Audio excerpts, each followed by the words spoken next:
bandiraɓe sehlaɓe heɗotoɓe radio Julsal jamhire mon hande ko ñallam alhamis nogas e jeenayyi lewru janvier hitande ujunnaji nogas e jeegom habaruji moɗon e ɗemgal Pulaar titruji men ɓuuri mawnude ko toon to Minneapolis puɗɗorɗen noon ko kanko Tom Homan nelaɗo mo Donald Trump walla lomtiɗo kañum hoore mum hono Gregory Boven e nder konguɗi ƴettoyi wonde ko haw nayki maɓe goni koye peeje pour ustude yimɓe militaire wonɓe toon to Minnesota ɗum noon addude jaam toon to Minnesota kono o fawi hen condition ngaji habaruji men hande e États-Unis tugnade kadi komi toon to Washington hono kamɓe démocrate en hawnaki ɓe nanodiri e Donald Trump pour holno ɓe mbaɗata ha budget dañe taw budget o kadi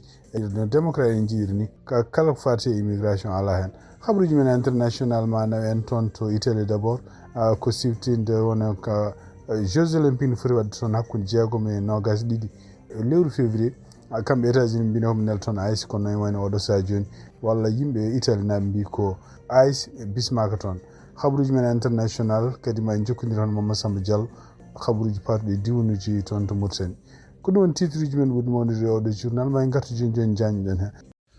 bandiraɓe sehlaɓe heɗotoɓe radio Jowol seeɗa habaruji men États-Unis puɗɗoɗen ko toon to Minneapolis ɗum noon tugnadi ko e konguɗi kanko gardiɗo ko fati immigration toon to Minneapolis hono kanko Tom Homan wonde ko ene wayno ko oɗo saha joni o yamiri walla rokki yamirore wonde ko kamɓe militaire uji walla yimɓe dadiɓe wonɓe toon liggontoɓe ICE wonɓe toon to Minnesota no ko siftinde on kadi Minnesota woni état o Minneapolis ko goto e guure ɗe oɗo saha joni yoɓe pewnit hawnaki mbaɓe ɓe gussi ɗum noon siftinde on tan e wayno ko tuggi tan de kanko Donald Trump foti neltuto militaire uji oɗo saha joni en hiisa ken wona ujunnaji tati neɗɗo nan toon taw ko garde national ji walla ko yimɓe ɓe ganduɗa kam dadiɓe liggotoɓe pour ƴewde nangude kala immigré ji ɗo Dubai wonde donc tugnadi ko anda en wayno ko kanko Tom Homan o wi wonde ko en wayno ko condition ngaji noon pour yimɓe fof jalta toon walla kamɓe koye mabɓe militaire ji goni toon ɗi fof jalta ɗum noon kadi en alay saago ɓe kamɓe laamu gongu toon local ngu hono kanko gouverneur o e laamu gongu kadi no ganduɗa kanko maire Jacob mo ardi ɓe mbawa liggodirde e immigration ɗum ɗo noon koye condition ngaji kanko Donald Trump o haalino ɗum guila ñande oɗo fellande hono kanko biyete Alex Preti condition ngaji nayyi ɗi namdi ko alay saago kamɓe laamuɓe toon ɓe gon guila e maire o e kanko gouverneur ɓe jamira police gonɗo toon aussi yo waw liggodirde e mabɓe kamɓe service immigration pour wawde nangude immigré ji ko wawi wonde fof ene wayno ko kanko maire mo mine Jacob Frey wi wonde ko ala ko changeta haydara e noɓe gurno guila tan ne wayno ko kamɓe ɓe meeɗani salade liggodirde e immigration kono noon ko ene wayno ko police ngoɗon wuuro ko waɗanno ko no wurno ni ɗum ala ko changeta ɗum ɗon e nder gueɗe ɗe waali hono kanko Tom Homan o wi wonde ko ɓe jiiɗi wonde ko gouverneur e kanko maire o ɓe mbawa kadi wallude walla yamirde yimɓe joguiɓe toon ardiɓe toon prison ngaji toon to Minnesota pour beele kala neɗɗo gonɗo toon naggaɗo ko cokaɗo oɗo saha joni e kastoji gonɗi toon to Minnesota so tawi ala kayitaji ɗum noon ko immigré ene wayno ko il faut ko ɓeɗon kamɓe ardiɓe kasoji ɗi ɓe dokka ɓeɗon yimɓe immigration ɗum ɗon noon tugnade kadi ko ummito toon habaruji gummiɗi police walla to Minnesota ni general ardiɓe prison toon to mbi wonde ko ɗiɗi o halluji fof ko halluji ɗi ganduɗa kanko mo yiɗi reftute hen kono noon ene wayno ko kamɓe immigration ɓe mbaɗi ndeɗon ɗaɓɓade ko ɓooyi e kadi ene wayno ɓe meeɗa kamɓe ardiɓe kasoji toon to Minnesota ɓe meeɗani joɗade ñalawma taw ko gueɗe ɗe ganduɗa ene kala naggaɗo mo ala kayitaji ɓe jokkodirani e kamɓe immigration ɗum ɗon donc en tugnade ha hande kadi ko journal NPR weltin hono goto e ardinoɓe ICE ɗum ɗon ko immigration kañum hoore mum haalino guila mois de décembre wi wonde ko kala wonɓe toon e kaso toon to Minnesota ene wayno ko kamɓe ICE so tawi jomum ala kayitaji ɓe dokkama dossier ji muɗum kanko Tom Homan ene wayno kadi wi wonde ko mission mum président mo États-Unis jogui o pour ko fati immigration ene wayno ɓe dartinta ɗum kanko kadi Jacob Frey wonde ko kala peeje ɗi jogaɗe ɗi ganduɗa pour que ne usta dadiɓe immigration toon to Minneapolis peeje moƴƴe oy kono ne wayno ko kala kadi ko wiyete yimɓe ne keddo toon ɗum ko hunde nde fotano wonde donc kanko Jacob Frey o wi oɗo opération biyeteɗo metro surge ene foti dartade ko yacci donc siftinde on tan ko kanko Homan ene wayno ko kanko arditi en oɗo opération gonɗo toon to Minneapolis ɗum noon ko ñande talata ɓennuɗo ɗum noon ko caggal nde Donald Trump kañum hoore mum itti hono gonnoɗo toon biyeteɗo Greg Bovino ko kañum hoore mum gandaɗo gueɗe ɗe waɗata toon ɗe ko gueɗe kadi ɓeydude addude caɗele kanko Tom Homan kadi e nder konguɗi ɗi ƴefti o yeddodirtaki par ce que mo andi won gueɗe kewɗe mbaɗaɗe ɗo henne gueɗe ɗe wona noon kono waɗirete non kam homan kadi pour yennude grebe bovino hayso haalani indi mum o arani Minnesota pour ƴeftude photoji walla kanko hoore makko windi haalede toujours ko fate e journaux ji walla e médias sociaux ji ɗum noon siftini ɗon tan ko ñalawma waɗata walla jamma waɗata taw kanko grebe bovino o yaltani e laabi omo fotama wonde e militaire ji makko ɗum ɗo fof kadi ko gueɗe ɗe ganduɗa kanko Tam Homan o wi wona ɗum addimo toon ko wawi wonde fof ene wayno oɗo sahaji haqqillaji ne kucciti toon hakkude kanko Tam Homan e gouverneur mo Minnesota e kanko maire mo Minneapolis. Bar jaltude kikiɗe hono kanko représentant jeyaɗo toon Texas hono kanko Jasmine Crockett e kanko kadi représentant jeyaɗo toon to Texas démocrate goɗɗo Joaquin Castro jeeya toon to Texas ene wayno ɓe mbawi waɗ ƴeftude conférence hande ɗum ɗon kadi ko nde ɓe jeehi toon to kaso gonɗo toon to oɗo suka nangaɗo toon oɗo dumunu fof nangaɗo kañum e bawmum nde ɓe jeehi toon pour ñagade département homeland sécurité ene wayno yoɓe goppum oɗo suka noon e tugnade hande ko yalti e journal uji kanko suka o wiyete ko Liam Conejo Ramos ene wayno ko kanko hoore makko nanguida koye bammakko tugnade hande ko yalti ene wayno ko d' abord juge goto fédéral gonɗo toon Texas waɗi yamirore wonde ko kamɓe immigration ɓe ngala droit yaltinde oɗo e leydi he ɓe ngala droit ittude ɗum kadi hay nokkude jeeyano to e tugnade hande ko yalti ene wayno ko kanko ɓiɗɗo e babiraɗo ene wayno ɓe natiri ko laabi toon to frontiére e ko nde ɓe naati nde kadi ɓe mbaɗino demande pour yoɓe mballa ɓe corno ɗo États-Unis donc ene windi kanko yiyam e bammakko no mbirni en ene wayno nde ɓe naati nde en oɗon application hande jaabaka taw donc tugnade hande ko yalti bindol kanko yiɗo juge ene wayno ko ala fof yamirore ummido immigration wonde omo foti yaltine leydi donc ɗum noon tugnade avocat makko avocat famille makko kanko biyeteɗo Marco Prokosh wi wonde ene wayno ko ɓeɗo nangaɓe ɓe ganda pourquoi ɓe immigration nanga ɗum surtout guel cukalel jaarowel duuɓi 5 ko wawi wonde fof ene wayno ko kanko Jasmine Crockett siftino on tan représentante démocrate jeeya toon to Texas e kañum hoorumum ƴeewowo wontude sénateur jeeyaɗo toon to Texas e kanko kadi Joaquin Castro siftinde on tan kañum hoorumum meeɗin wonde gouvernement kanko Joe Biden oɗo saha joni ɓe jeehi toon to kaso mo ganduɗa ɓeɗo oɗo babiraɗo e ɓiyum nanga kadi ɓe mbawi yillade ɓe mbawi yiide fottude mabɓe kono noon kadi ɓe mbawi wadde conférence ɓe gonde communauté Spanish gonɗo toon to Texas pour ɗaɓɓude immigration service muɗum yo oppu ɓeɗo en surtout guel cukalel jaarol duuɓi 5 toon to Washington e ko yalti kikiɗe hono kamɓe démocrate en hawnaki ɓe dañi nanodiral hakkude mabɓe e Donald Trump ɗum noon kadi ene kanko Donald Trump kadi o jaaɓi wonde proposition ɓeɗo démocrate ko kaali ko pour wonde kala budget bawɗo votede taw ne wawi yaltinde en immigration e taw kadi ne wawi wallude gouvernement continde liggade ligguey mum wayi ɗum ko feere moƴƴere ɗum noon siftindon toon ko kamɓe démocrate en oɗo saha joni ɓene dogani peeje ko fate waylude immigration no liggorto ɗum noon département gardiɗo immigration ko mbiyata AIS momtude ɗum soit kadi waylude gueɗe mum gueɗe gardi muɗum no wayi ɗum noon kadi surtout ene kadi wawde jangguinde yimɓe liggotoɓe e immigration ɓe fof surtout ɓeɗo dadiɓe pour ko fate no mbawi ɗoftorade kuuɗe e surtout no mbawi ɗoftorade constitution ko wawi wonde fof ene wayno ko hanki hono kanko gardiɗo suudu représentant Mike Johnson o wawi no menace o wi wonde so tawi républicain ji ndewe démocrate en pour ittude kala ko fate immigration e oɗo budget so ari toon kamɓe koɓe saltoɓe kono noon ene wayno ko Donald Trump kañum hoorumum hande waɗi signal wi wonde ko kañum e démocrate en nanodiri e kadi ene jaaɓi ko démocrate en kaali ko fate immigration yitte budget o ɗum ɗo fof noon ko peeje ɗe ganduɗa walla ko signe uji kanko Donald Trump o est ce que woni koye suude oɗo saha joni kala ko fate caɗele gonɗe ɗew créé surtout ene ko fate immigration anda ko noon holno jogori wadde so tawi budget wotaka walla ɓe nanodirani ha janggo minuit ɗum firti wonde ko laamu ngu kadi ko uddata dami muɗum ande toon to Minnesota e tugnade kadi ko yalti hono kanko ɗemnoɗo yande toon hanke kanko représentant sarɗiyanke no Ilhan Omar ene wayno wiya wonde kanko hoore makko ko neɗɗo jaaro duuɓi 55 kadi ko o wiyete ko Anthony Casimir Crack kadi en wayno ko rem kanko hoore makko meeɗi nanguede kadi sibabu nde wujji otoji hitande ujunere e temedde jeenayyi capanɗe jeetati jeenayyi kadi tungnare hande police rapport jaltuɗo wonde kanko nanggama kadi laabi kewɗi kadi sibabu nde suwa omo kondira omo yara walla won gueɗe goɗɗe ɗe gueɗe kewɗe ɗe o nanguira toon to kasuji toon to Minnesota o jeeya noon ko toon to Minnesota tungnade kadi ko konngol jalti kadi e nder police ko yaltini walla kadi ko yalti e fate woteji wiyama kanko hoore makko o wawi o waɗino o haalino e médias sociaux ji ko heewi surtout yenno sipportude Donald Trump donc ko gandaɗo ko fate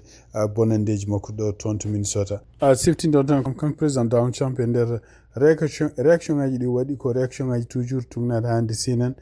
ko haali ko toujours ko ɗi réaction ngaji o waɗata e parni e nder koɓe kaali mbi e hitande ujunnaji ɗi nogas e gonde kamɓe sipporturuji makko jeeyi toon to congrès ene wayno ko noon waɗi e hitande ujunnaji ɗi nogas e ɗiɗi kadi nde joom galle kanko nansi policy nde yana ko on réaction waɗi e réaction kadi nde baɗo film uji biyeteɗo Robert Reyna e kañum John Sudu ne mbara talata ɓenni ɗo kadi ko on réaction o ƴefti wiide wonde ko ene wayno ko kanko Ilhan Omar ko kanko hoore makko kanko toñi hoore makko walla omo jogui won gueɗe ɗe waɗata ko kanko waɗi feere ha o ataka journaliste uji namdimo ni mbi wonde so tawi kanko Donald Trump on yeeɓino wonde oɗo janɗo walla oɗo attaque ɗomo kanko Ilhan Omar fuufe e yeeso makko hunde kanko Donald Trump o wi ɗum o anda o yiɗa miija siftorde Ilhan Omar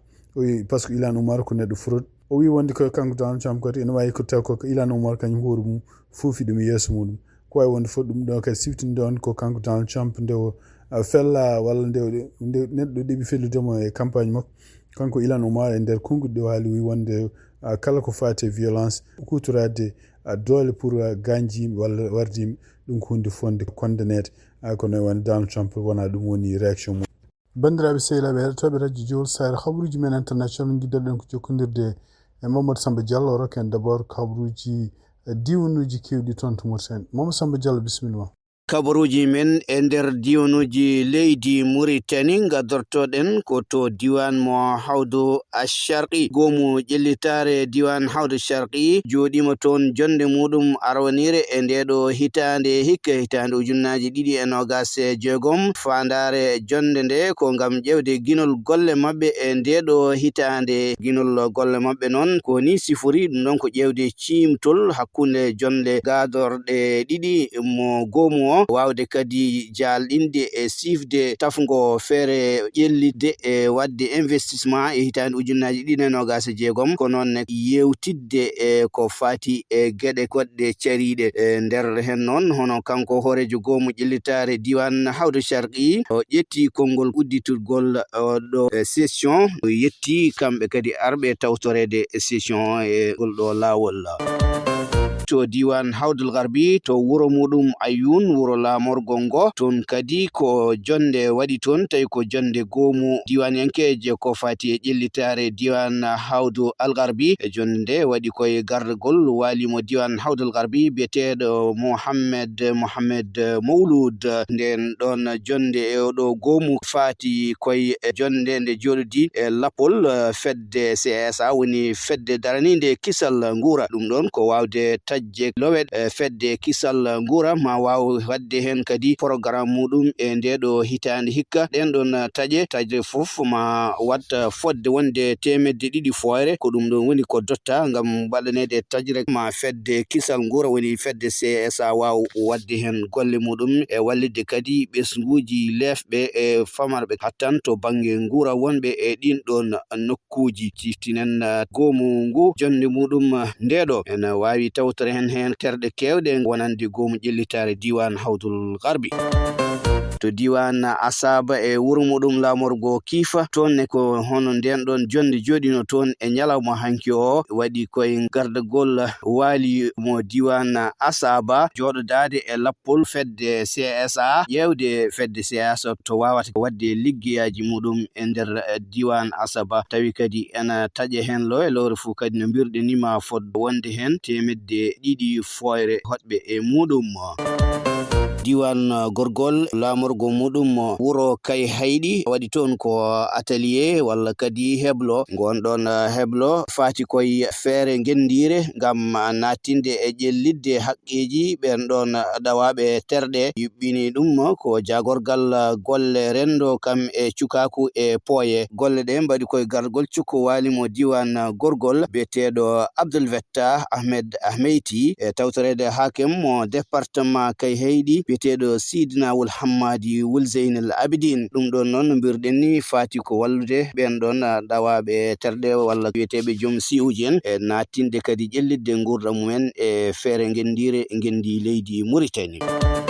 Diwan Barakna lamorgo mudum wuro elega e gardagol walimo diwan Barakna betedo Tayyibul Muhammad Mahmoud e nyalawma hankio to nokku batirde diwano ardade jonde yanje tawi den don jonde o jododi dum koy terde gomu diwan yankeje ko fati e jertinde e mojitingol tippudi jangde e ngendi dum don koto diwan Barakna e tawtorede horebe service aji diwan yankebe e toddabe e nokku yankobe wondude kadi e dillobe to bange gollal jangin e ardinabe mobondire pelle jinnabe sukabe jangobe ardinabe kadi to bange syndikaji e dilloji to bange e jangin dum koy département mo elega fandare jonde de non ko wawde rewindade jangde de e gollal jangin e andude kadi holi cadede gondade e der jangin o e odo saha jonde de wadi koy tawtorede hakim mo département elega betedo Muhammad Wul El Husseini Wul Ajje e disnundirtedo wali mo diwan Barakna kalfinado gede liggorde e gede nyawoje betedo Nakteru Wul Muhammad Vadel konon kadi directeur diwan enkejo jodanido jagorgal nedi e mojitingol tippudi jangde tonto diwan Barakna. To diwan Trezza e lamorgo mudum wuro Rosso to ne kadi ko gomu jellitare diwan Trezza jodi jonde mudum arwanire e dedo hitande hikka tawi jonde de non lowdi mudum ko fate jewde cimtol woni bila golle diwano hakkunde jonde didi gadorade wonande gomu wawde kadi beydude hen jewde kede kewde ko fati e tobbe kadi caride ngoja diwano ha tentin kadi ko jokkondiri e jellitare e itinde service aji wonande bibbe leydi wurbe tonto diwan Trezza walimo diwan Trezza betedo Ahmed Nawul Sidi Ba der henno nde jetti kongol o wayi kadi hollidde wonde lamungu ena wada golletiide wawde sembinde ko fati kadi e mojjinde ko wiete governance der diwanuji di e wawde e battinde service aji di battina dum bibbe leydi ni kala do bay wonde e odo saha. Diwan Dakhlat Nouadhibou e lamorgo mudum wuro Nouadhibou to ne hono wali mo diwan Nouadhibou sognaji betedo Tufayla Mohammed na Haden nyalawma alkamis odo o wadi jillu to yoga e liggorde laamu ha tenti den don liggotode ko fati e lowre awo dum don non wawi yottinde mo to yilirde diwan yankere ko fati awo mayo Nouadhibou. Kodo jofnirten kabaruji meden e nder diwnuji leydi Mauritanie odo nyalawma hande wonno ko Mamadou Samba Diallo radio Jol Sare leydi Mauritanie. Mamadou Samba Diallo jarama. Hande khabaruji men international tungnadi kadi ko umi ton to Italy ono kambe Italy nabe en wayno be beltaki be jabani proposition ngaji men da en walla ko gede de ganduda be tini wonde ko kambe États-Unis équipe mabbe yaho fodbe yawde ton to Italy dum non ko pijirloji olympique badoji ton mabe gardo yimbe taw ko yimbe taw ko yimbe sécurité taw ko yimbe jeyabe AS dum non en wayno ko ton sepoji nan mbadi ton to Italy wi wonde ko kambe AS en wayno ko ala bismaka ton e kadi be jida yida hay neddo goto parde liggotodo AS naari e dido pijirloji olympique. Donc siftindon ko kambe délégation e mo États-Unis en wayno ko jogor yaade ton to Italy dum tawede dido pijirloji puddutoodi ton to Italy hakkunde 6 lewru février e no gasdi lewru février dum non tungnadi kadi ko kalmi bi wonde délégation ardo dum ko kanko vice président mo États-Unis hono Jeudi e kanko kadi ministre des affaires étrangères mo États-Unis hono Marco Rubio tungna da handi ko khabruji gumiri ton Italy cagalde kamɓe États-Unis ɓe kabri wonde ko délégation maɓɓe o ma ardi kadi yimɓe liggotoɓe immigration ɗum noon ko AIS pour wallude ɓe ko fata sécurité en wayni ko kanko ministre de l'intérieur mo Italie e nder plan ji ɗi ɓe mbaɗi ɓe mbi wonde ko kala ko woni sécurité toon ɗiɗo pijirloji baɗoji toon ene wayni ko ɗum fof ko responsabilité kamɓe Italie naɓe ala hay goto goɗɗo daddotoɗo garowo toon taw kañum ko rumina waɗa toon sécurité donc ene wawi noon o wi wonde ko kala yimɓe AIS arɓe toon taw so tawi nelama ene mbawi liggoyade e consulat ji maɓɓe ene mbawi liggoyade e nokkuji maɓɓe kamɓe américain kono ko woni boowal ay ko woni terrain sur le terrain kamɓe AIS ɓe mbawi toon wallude ko so tawi won enquête aji baɗoji ɗum noon ɓe kutoro ɗum sibabude karallagal maɓɓe walla ko way noon kono noon ɗum kadi ko hunde nde ganduɗa oɗo saha joni kamɓe américain ji ɗum welani siftinde on tan ɗiɗo pijirloji mbaɗata ko toon e kadi kamɓe Italie naɓe ɓe ɗamini ken ko famɗi fof hakke million ngaji ɗiɗi visiteur e aroɓe toon surtout ñande ñalawma nde udditto nde ken ɗamina kandi won 60 ujunere neɗɗo aroɓe toon to stade gonɗo toon to Milan biyeteɗo San Siro stadium ɗum noon tugnade hande koɓe kaali kadi mbi wonde ko ɗiɗo pijirloji ma ndendin toon ken abbo e 3,5 karalla ko fati coftal ɓalli ɗiɗo pijir baɗoɗi toon mbiyete ko pijirloji olympique tugnade hande sécurité ko haala en hiisa tan oɗo saha joni kamɓe Italie naɓe maɓe ndendin kene ɓuuri 6,000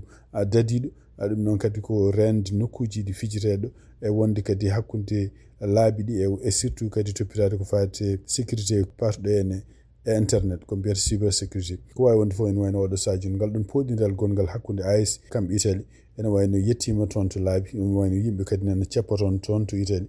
pour wiide AIS ko wona dadiɓe immigration wona yimɓe jabbaɓe toon to Italie. Habruji men international hande toon to Burkina Faso e tugnade ko winda toon hande walla décision gumi toon to conseil maɓɓe ɗo ministre ono capitaine Ibrahima Traoré e nder ko jaɓodiri e ministre uji makko waɗi décret wi wonde ko kala parti ji politique gonnoɗi toon walla kala perle politique gonnoɗi toon e wayno momtama à partir de oɗo ñalawma hande ɗum noon kadi konnguɗi gomiɗi toon to gardingu leydi ndi mbi wonde ko hebbinde parti ji e leydi ɗum noon ko serdude yimɓe e kadi ko wadde beele goto fof nañi goɗɗon ɗum noon tugnade kanko gardiɗo communication walla kanko gardiɗo administration territorial toon to Burkina Faso hono kanko Émile Zerbo o wi ɗum ɗo ɗeɗo peeje fof jeeya koye peeje ganduɗa gouvernement maɓɓe kanko capitaine Ibrahima Traoré jogui pour fewnidde leydi ndi e fewnidde kadi beele yimɓe fof ne jokkodiri ko wawi wonde fof ne wawi parti ji politique gonnoɗe toon fof oɗo saha joni ne wayno momtama ɗum ɗo fof kadi ko gueɗe ɗe ganduɗa henne ko kontindeɓe salade wonde ko kamɓe ardiɓe toon militaire uji ɗi est ce que ɓe jogori arturdire laamu ngu e juuɗe civil en tawde parti ji politique natti wodde toon bandiraɓe sehlaɓe heɗotoɓe radio Jowol Sare ma en jokkodiri joni Tidiane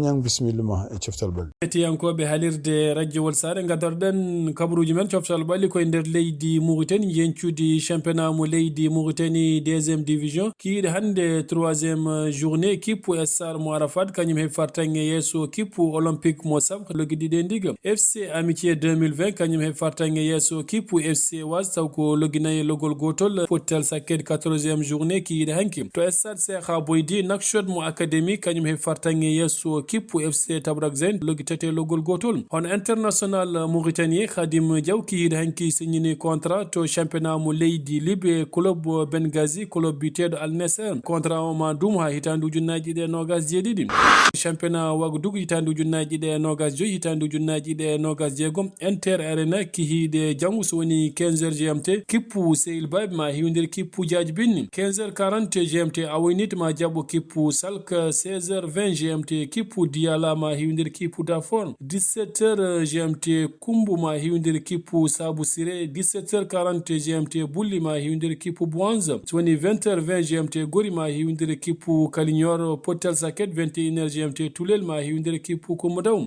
championnat foot hitande ujunnaji ɗe 25 hitande ujunnaji ɗe 26 8e journée ñalawma aset capantati lewru janvier 15h GMT Falakone ma hiwdir kippu Mbagn. 15h40 GMT Saye ma jabbo jowol. 16h20 GMT Jingue ma hiwdir kippu Dubango. 17h GMT Sinthiane Diama ma jabbo kippu Liksayba. 17h40 GMT Tekan ma hiwdir kippu Dawlel. 18h20 GMT Rindiaw ma jabbo kippu Thidé. 19h GMT kippu Ndiorol ma hiwdir kippu Garlol. 19h40 GMT Thialgou ma jabbo kippu Hayre Mbar. 20h20 GMT kippu Sorimale ma hiwdir kippu Ganki Jeri. Potel Saket 21h GMT derby hakkunde kippu Bogge Escale kippu Bogge Basse. Dunde Europe andama équipaji kalfiɗi 8e de finale direct. 8 équipes en tawe 16 équipes jeehi matcheji barrage ɗi tirage ma waɗ ñalawma janggo aljuma. Pottitte ale matcheji barrage jogori juude ko 17 e 18 lewru février. Pottitte retour matcheji barrage ɗi jogori juude ko 24 e 25 lewru février.